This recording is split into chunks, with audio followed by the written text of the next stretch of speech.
Toujours au chapitre santé, cette alerte concernant l'antidouleur le plus prescrit et le plus consommé dans le monde, et notamment en France, le paracétamol. Les autorités sanitaires ont demandé aux fabricants d'indiquer clairement les dangers encourus en cas de surdosage. Regardez cette enquête de Caroline Bell et Mathieu Dupont. Comme dans tous les foyers français, le paracétamol occupe une large place dans ce tiroir à pharmacie. J'ai différents dosages et différentes formes, en gélules, en sachet. Enfin, moi je préfère l'effervescent, c'est sûr. Quand on a un problème, si on a une douleur, si on a un peu de température. Vendu sans ordonnance, Doliprane, Efferalgan, Dafalgan, le paracétamol est le médicament le plus consommé en France. Il s'en vend 420 millions de boîtes chaque année. Cette pharmacienne vient justement de recevoir sa livraison pour la semaine.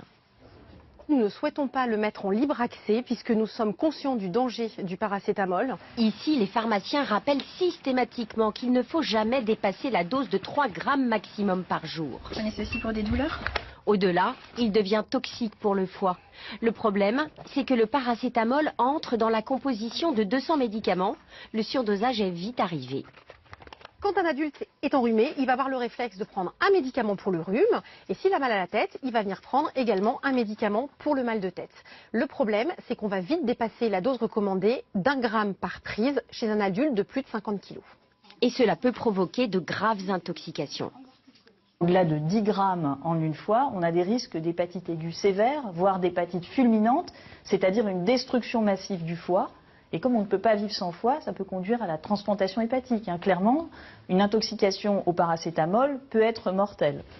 C'est aujourd'hui la première cause de greffe de foie due à un surdosage médicamenteux.